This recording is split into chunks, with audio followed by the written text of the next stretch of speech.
Итак, поехали. Хочу поприветствовать всех, кто с Ютуба сейчас смотрит этот подкаст в записи. Он будет переведен на распространенные языки, включая английский. Обсуждение будет вестись на русском языке. Вот. Но это пока что, кстати говоря. Я думаю, можем потом попробовать англоязычный подкаст организовать. В идеале, конечно, на японском. Но до этого еще далеко. Фильм «Линда, Линда, Линда» 2005 года. Надеюсь, я правильно указал дату. Должно быть правильно. Буду переключать слайд-шоу и комментировать, как обычно. Фильм нас встречает, демонстрирует такие долгие анимешные прям планы.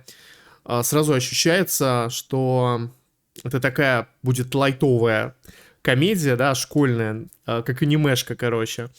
Вот, с вайбами там Киона, Элэки Стара. Но потом, по ходу фильма, в принципе, становится понятно, что это такой, скорее, slow burning slice of life, даже без драмы какой-то. То есть очень лайтовое кино, которое приятно смотреть. Ненавижу это слово, но его вкусно смотреть. Вот. Я вообще в школе, когда я учился, сам очень любил подобные сюжеты. Мне вообще очень нравились всякие слайсухи в аниме. Вот, я музыкальные слайсухи, как я перечислил, всякие там бэк и так далее. Вот, и потом, когда на выпускном мы собрали группу, отыграли, это было вот реально прям как в этих сюжетах. И потом это все резко как бы отмерло, стало неинтересно. И мне кажется, что вот вайб этого фильма и того, что происходит, это, знаете, вот как фильмы... Ну, это не как coming of age кино, я, наверное, слишком тут натянуто буду такой жанр примерять, но это скорее вот про этот период в школе, который невозможно вернуть, невозможно забыть, невозможно вернуть. Вот, это должно вот происходить именно тогда, вот этот фестиваль, вот эта музыкальная группа, вот это неловкое исполнение, вот эти... репетиции бесконечные, там, до крови просто на мозолях пальцев от гитары и так далее. Вот. Это должно происходить именно тогда. Знаете, как многие мечтают там, поучиться в американской школе, вот такую вещь купить невозможно. Так же, как невозможно купить, выступить на фестивале в японской школе. Я там нащелкал много кадров, вообще просто они потрясающие. Прям классно снят, вот некоторые моменты можно просто брать и потом для, ну, если кто там занимается режиссурой и так далее, просто брать и использовать для какой-нибудь своей слайсухи. Они прям очень, ну, прям здорово сняты. Это при том, что нам не пытаются какой-то артхаус, какое-то авторское кинцо, там, блин, напряженное показать. Это просто, да, лайтовый слайс. Ну, то есть прям вообще некоторые сценки потрясающие абсолютно. Репетиция у них... Нет, это когда они решили, да, что... Это, я не знаю, это сон тут справа или нет, что-то не могу понять. Вот, но это, наверное, когда они решили, что будут Линду эту петь. Мне вообще понравился момент, я немножко обалдел с того, что Сон-сан должна выучить японский, поскольку она кореянка. Когда это подсветили, это было так забавно, как будто реально вот фильм посвящается всем изучающим японский. Классно показаны моменты с коммуникацией. Я сперва подумал, что, да, наверное, она просто, типа, притворяется, да, как будто не знает японский, ну, потому что у нее практически речь без акцента, как мне показалось. Вот. Был интересный момент с коммуникацией, когда они пытались поговорить там про то, кто на чем там играет. Но потом я проверил, параллельно оказалась актриса реально кореянка.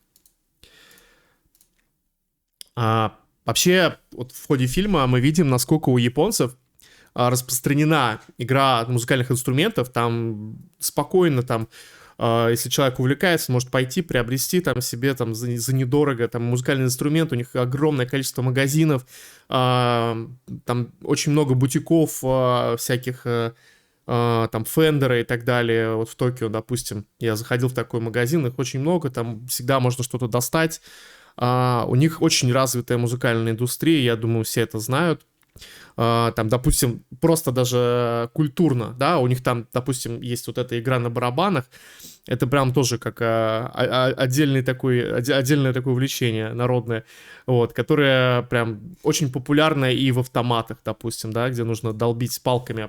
Я не помню, как это называется, забыл, вот из головы вылетело, я пытался, помню, прям специально запомнить, но опять вылетело из головы. Вот.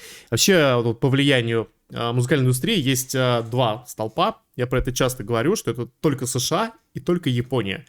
И если ты интересуешься именно медиа, да, то для тебя существует только две страны. Остальные непонятно чем занимаются. Да, то есть это Warner Brothers и Sony. Это реально как корпорации из киберпанка. Единственные американские, ну и там парочка злых японских корпораций. Очень классный момент с караоке, когда она пошла репетировать, потому что, ну, видно, да, что она прям за это взялась, для нее это важно. Не особо раскрыто, либо, может быть, я не посмотрел, да, почему для нее это важно, но, может, просто она такая гамбате кудасай и так далее, короче, она прям взялась за это дело. Именно, может быть, по этой причине она так хотела постараться выступить, типа, чтобы никого не подвести. В какой-то момент, вот, кстати говоря, вот вообще, на самом деле, в ходе фильма очень часто она поет, и мне кажется, у нее вообще, на самом деле, хороший голос, просто она специально косит, как будто петь не умеет, да, и, типа, вначале она там прям очень криво поет, под конец получше, но там, если честно, слышно, что она, на самом деле, ну, у нее нормально все с голосом, просто она играет роль. Опять они там едят на улице, я, кстати говоря, читал, да, про то, что, типа, вот там у них очень не принято есть на ходу, но при этом на улице жрать везде, где только можно, абсолютно нормально. То есть там пообедать там на улице на лавке, да, это норм. То есть у нас это скорее где-нибудь там в кафешке, да, у них и там все на улице сидят, едят эту свою лапшичку. Хотя вообще, так-то говоря, кто ест на ходу, кроме американцев, да, сразу представляется такой нью-йоркский житель, который идет там с хот-догом, в одной руке там хот-дог, в другой там телефон какой-то. Вот. У Сон, у этой актрисы, у нее прям очень смешные, наверное, вот это отчасти самый главный комедийный элемент, это вот ее взаимодействие с окружающими. То есть очень забавно, как она пытается что-то донести. Они там еще выступали с треком Right Hand, и мне сразу вспомнился трек такой японской скримогруппы Gouge Means Nothing. Вот. Я еще подумал, а вдруг это какая-то там народная песня, а я не знал, и они тоже исполняют, но нет, там все-таки слова другие. И самый прикол, там тоже такая же девчонка, как Сон Сан, да, она на вокале таким немножко кривым скрима, короче, немножко не попадает в ноты, но прям вообще от души поет.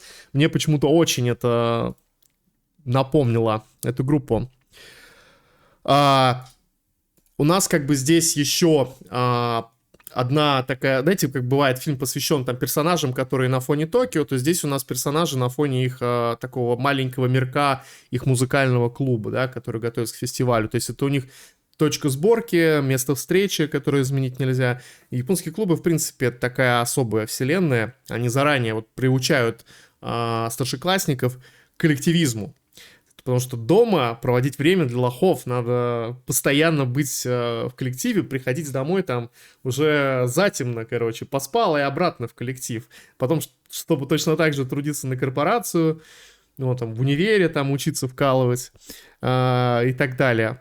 Нафиг нам личная жизнь. Кавер, конечно, классный, да. Это, мне кажется, фотка немножко у меня тут повторилась. Вот. Да, она в том числе еще и в каком-то своем, как я понял, корейском клубе, да, потому что, ну, как она по обмену прилетела, она, видимо, какое-то у нее есть там мероприятие, да, которое она посещает, чтобы учить японский. Вот, и у них там еще какой-то, сейчас там дальше будет из скрина понятно, да, это у них какой-то корейский закуток, да, и она там еще какую-то выставку по культурному обмену что-то готовит, видимо. Вот, я этот момент немножко упустил.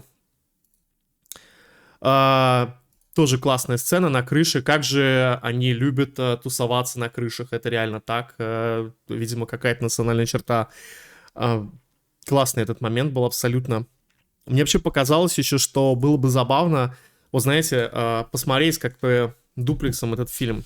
То есть сперва посмотреть этот фильм, Линда, Линда, Линда, а после него пойти посмотреть «Одержимость», короче, да, потому что тоже это про человека, который готовится, скажем так, да, вот к финалу, к выступлению. И у нас кульминация — это финал конкретно, последние 10 минут фильма.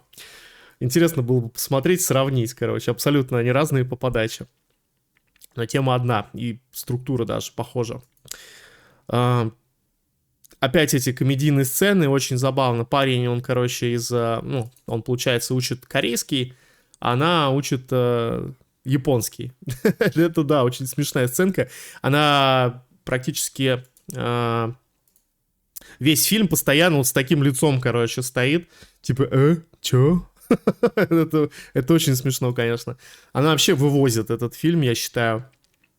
Вот эта сцена вообще замечательная, как она, ну, как я понял, они там не дождались ударницу, барабанщицу, и она пошла там походить по территории школы. Сразу, да, обращаем внимание, что у них там, автоматы везде эти расставлены, удобно наверняка. И вот здесь в этой сцене классный еще звук, мне понравился с точки зрения вайба и звука, очень классно. Полное ощущение, я не помню, когда я еще такие эмоции испытывал, полное ощущение, что ты ночью идешь по пустой улице, короче, где-нибудь там, не знаю, в центре. Классный момент. Вообще, мне до начала фильма казалось, что Сунцан, она такая забитая химцелка, которая там должна превозмогать, там, да, в какой-то момент она там раскроется, ее примут окружающие, а на самом деле она прирожденная просто фронтменша, она там вообще гига-альфачка, короче, и она весь фильм вытягивает. Единственное, что у нее есть такого, это, наверное, языковой барьер, да, ну и то она его прям, вообще как будто его и нету. Вот, еще подумал о том, что вообще японцы мега любят... да, вот эта сцена с рукой, пипец, это, как я понял, ее сон такой странный. Я уж подумал, все, сейчас начнется боди-хоррор в стиле Линча, Кроненберга. Подумал, блин, что, опять? Я только «Субстанцию» посмотрел. Вот, вообще, типа, обратите внимание, да, как японцы любят фестивали проводить, у них там их много. Вот, и надо про это побольше почитать, когда там в году, какие у них фестивали бывают, там что-то осенний бывает фестиваль. Ну, вот про школьные фестивали мы все знаем, потому что в любом аниме всегда есть школьный фестиваль, к которому они готовятся там полгода, наверное. Вот, и они прям с размахом его проводят, все там должны выступить. Конечно, мне в этот момент показалось, да, когда они там начали, ну, типа, чуть не опоздали на фестиваль, типа, да, фильм про то, как не надо опаздывать, как это плохо. Почти все песенки в фильме, они крутые, именно вот с точки зрения формата вот этих школьных каверов. То есть, блин, я бы послушал даже, наверное, какой-то ОСТ, если он есть, или как это... Ну, это не скоро, это, наверное, это даже не ОСТ, но просто набор каверов из этого фильма. Было бы, мне кажется, интересно такое замутить, вырезать. Опять она стоит с разбитой коленкой, с этим лицом своим фирменным, офигевающим. Вот. Да, ну концовочка под музончик. Ну вот просто концовка, собственно говоря, что мы и ожидали. Они в итоге все-таки выступают, все-таки у них все хорошо. Все, как бы фильм выполняет полностью, да, свою задачу. Ненапряжный, такой приятный слайсухи, которая показывает какие-то бытовую такую школьную историю, которую приятно посмотреть, которая вырвет вас там из пучины депрессии, короче, вдохнет в вас жизнь. Вот для этого такие фильмы и существуют. Я бы не сказал, что это прям комедия, да, откровенная. Это вот именно с элементами комедии Slice of Life. Вот, я, в принципе, все. Кто хочет продолжить? Ну, давай я по классике. Я всегда второй говорю. Так, окей. Значит, хочу начать с того, о чем мне показалось этот фильм. Не знаю, можно ли это назвать темой или скорее какой-то главной эмоцией. Но, в общем, мне показалось, что это фильм про ностальгию в первую очередь. И я думаю, что этот фильм в большей степени зайдет тому зрителю, которому нравилось учиться в школе, кто скучает по этому времени, ну, то есть мне. Вот. Вообще весь фильм, он мне показался какой-то очень реалистичный и да, вот ты сказал, что это slice of life, и я верю в этот slice of life, что действительно вот так вот проходят будни в японских школах, и очень много в этом фильме, оно такое relatable. Довольно часто в каких-то приземленных фильмах, голливудских особенно, все-таки чувствуется, что вот, окей, события какие-то максимально базовые, но чувствуется вот, что есть в этом какой-то пиздеж. И там какие-то фейковые диалоги, выглядит киношно, и, в принципе, это неплохо, но, на мой вкус, это всегда проигрывает реалистичности. Есть, конечно, на реалистичность есть какая-то претензия у фильма.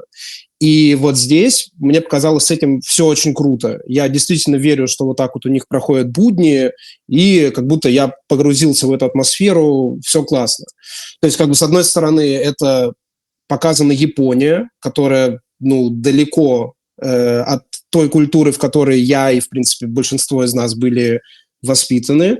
То есть как будто бы это должен быть другой мир, и не должно быть вот так вот, как я сказал, relatable, но фундаментальные проблемы, которые здесь показаны, они, в принципе, все абсолютно те же.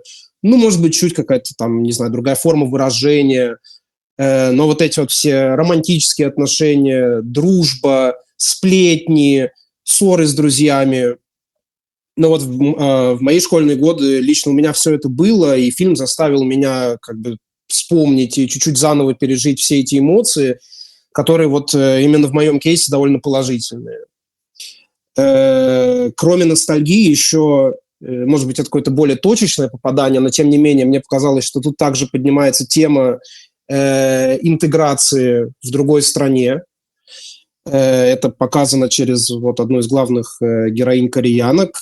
Поднимается вот это, мы видим языковые трудности, какие-то культурные различия. То есть, ну, не знаю, насколько это можно назвать культурным различием, но вот эта вот сцена в караоке в KTV, когда она приходит и говорит, я хочу просто попеть, а ей говорят, что как бы хочешь попеть, бухай. Ну, или там что-то возьми, а просто так не положено. Но если она так приходит и спрашивает, ну, видимо, в Корее, вот у нее дома это нормально, так прийти и просто попеть. То есть тоже есть какое-то вот такое вот различие.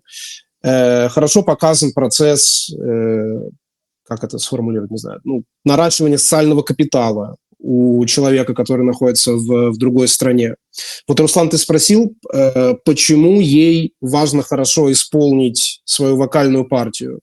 Я думаю, что это важно, потому что она хочет произвести впечатление на своих новых друзей, потому что, как, в принципе, ну, не знаю, насколько это очевидно, но мне показалось, что на этом даже делается акцент, что вот эти вот 3 девочки, которые ее берут в группу, это, в принципе, ее самые первые друзья в Японии. Нам не говорят, сколько времени она там уже живет, но вот эта вот маленькая девочка в корейском клубе, она как бы с удивлением говорит, о, у тебя там появилась подруга, и мне показалось, что вот на этом тоже делается какой-то акцент. Ну и в целом вот эти вот все моменты интеграции человека в новой стране, в новой культуре для меня очень жиза, очень реалистично, и как бы тоже могу как-то на себя переложить. Ну и плюс я тоже играл в группе, правда, не в школе, а в универе, то есть, ну, вообще очень много в меня попаданий в этом фильме. И я тоже помню, как я обижался, когда кто-то опаздывал на репетиции, как мы угорали, когда там какая-то лажа получалась. И вот эти вот офигенные ощущения от самих репетиций. Короче, тоже фильм заставил очень много приятного вспомнить.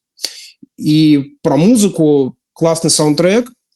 Мне захотелось послушать эту группу, если она вообще настоящая. Насколько я понял, да, из того, что сказал Руслан. Еще я обратил внимание, может быть, это просто высосано из пальца, но тем не менее, в фильме вот представлены именно группы, только 2 музыкальные, и они обе панк-рок. То есть, может быть, это тоже как-то показывает предпочтение молодежи в то время, в которое это было снято, и при этом это как бы панк, окей, это музыка протеста, это все происходит в Японии, довольно контрастно. Ну, не знаю, насколько на это стоило обратить внимание, но вот мне как-то в глаза бросилось. Ну и в целом фильм очень простой, без каких-то, опять же, согласен с Русланом, претензий на артхаус, все очень мило, трогательно, по-детски, но я думаю, что так и должно быть в этом фильме, то есть это именно скорее плюсы этого фильма, нежели минусы, вот эти все признание любви, зачитанные из бумажки, там, мечты о выступлениях перед своими музыкальными кумирами. Это очень мимимишно, но при этом это как-то... Вот для меня это проходит на грани. То есть это мимимишно, но это приятно, это не какой-то там розовый сблев, это не чрезмерно, это именно мимимишно правдиво. И, в общем, мне очень понравилось. Фильм прошел для меня на одном дыхании, несмотря на довольно простой сюжет. Абсолютно топовая актерская игра, и мне кажется, что по актрисам самим видно, что они отчасти играют самих себя в их школьные годы, ну, что как бы позволяет еще больше поверить в искренность и честность их актерской игры. Короче, лайк, и спасибо за то, что выбрал этот фильм. Мне кажется, это первый раз, когда я вот у тебя на кинопросмотре, и это какой-то фильм, который не был у меня в списке «буду смотреть». Вот, ну, короче, спасибо, я максимально кайфанул. Пожалуйста, блин, да, слушай, я сейчас прокомментирую, я, ну, вот как бы выписал там пару тейков твоих, короче, я на них отвечу. Смотри, так, про то, что он вызывает эмоции, блин, да, знаешь, вот реально, вот, допустим, вот предыдущий фильм мы смотрели вот с этой дочкой Стивена Сигала, короче, я не помню, ты был на нем или нет? Что-то Да. мне... Да-да-да, точно, да-да-да. Там, я не помню, что-то лагало, не лагало, но неважно.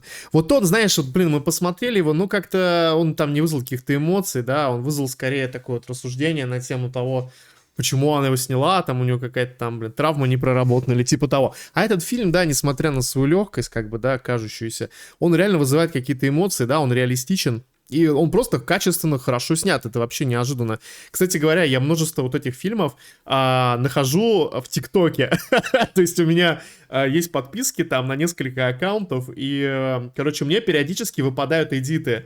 Я обожаю эдиты разнообразные там по кино, по там просто какому-то контенту и так далее. Это вот прям нарезочки. И вот по азиатскому кино часто выпадает прям вообще лютая годнота, которую я не смотрел. Которую прям удобно нарезать, потому что она стильно снята, прям как в виде клипов. И вот тут один из этих фильмов. По поводу интеграции в другой стране, да, наверное, я такого как бы не испытывал, так что да, прикольно, что ты подметил, что это реалистично в каких-то моментах, поэтому ностальгия по школе... Возможно, кстати говоря, соглашусь. Возможно, когда снимали, ну, это прям какая-то такая честная ностальгия, реалистичная. Вот в аниме очень часто там все перекручено, ну, и часто в кино бывает такое, что прям очень перекручен сюжет, он слишком душный, короче, становится слишком, как ты сказал, да, мимимишный, нереалистично получается, из-за этого сложно проникнуться. Вот, социальный капитал, ну да, кстати говоря, тоже это объясняет, почему она хочет хорошо выступить, почему это для нее важно, что она хочет как бы завести друзей. По поводу там воспоминаний там про универскую группу там и так далее, я не знаю, ты смотрел такие вещи, как там Кион и Лаки Стар? Они вот как раз про то же самое. Ну, это правда аниме, я не знаю, ты вообще смотрел его, смотришь и так далее. Нет. Ну, короче, да, это, кстати говоря, очень распространенный жанр, вот такие музыкальные slice of life в Японии. То есть это вот хороший пример такого slice of life. Более такой терпимый вариант посмотреть можно Бэк, короче. Он там про пацана, который на гитаре играет. Тоже это все фильмы, это все как бы анимешки, которые выходили там в нулевые. Сейчас не знаю, снимают такую или нет. Просто как бы даже музыка, которую исполняют на инструментах, она уже не настолько популярна, как электронная, как рэпчик там и так далее. Крэпчик, как у Пелевина.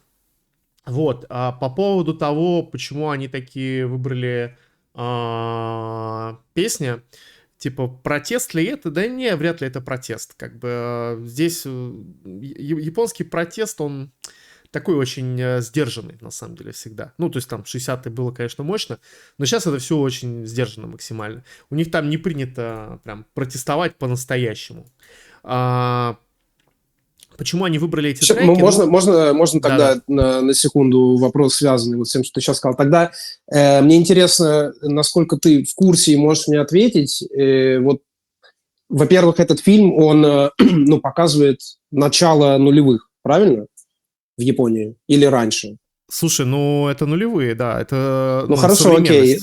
Тогда мне интересно, насколько репрезентативно то, что как показано, как будто в Японии очень модный был или есть до сих пор панк, и что как бы школьники любят его слушать, любят играть.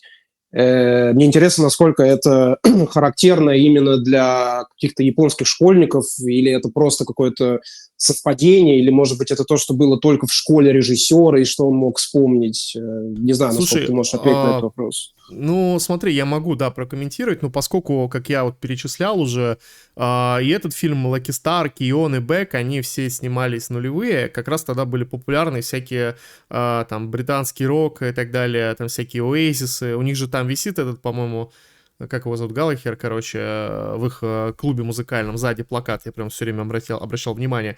Поэтому, наверное, эти треки как бы и выбраны, да, для исполнения.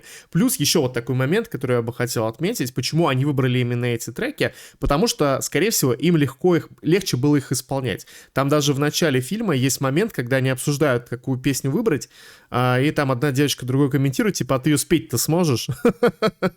Вот, и они такие, ну, типа, ну да. Вот, в итоге они выбирают то, что легче спеть. Ну, не знаю, вот, как тебе сказать, по-моему, вот вы в универе выступали со своими треками, да? А мы когда в школе выступали, мы делали каверы на Скотта Пилигрима, на некоторые треки оттуда. И мы как раз тоже, знаешь, выбирали, исходя из того, кто что сможет спеть, сколько у нас инструментов, как мы можем это технически как бы провернуть, да, то есть там, поэтому вот такие треки выбирать, плюс чтобы они еще такие были заводные, ну, я думаю, вот это как бы и есть причины, ну, блин, панк-рок нулевых, он не про протест, Oasis, он не про протест, когда там, ну, этот музон никогда и не был-то особенно таким протестным, какой-нибудь там Sex Pistols, да, может быть, но они же не выбрали Sex Pistols. Вот, ну, такие вот у меня ответы, в принципе, все, что говорил, я прокомментировал, что мог прокомментировать. Спасибо. Так. А One Water будут у тебя комментарии? Да, значит, я фильм не смотрел, но мне очень захотелось посмотреть после вот таких рассказов замечательных про него. Ну, в принципе, знаете, вот я увидел японских школьниц, да, и мне уже захотелось посмотреть, и я ставлю заранее фильму оценку 10 из 10.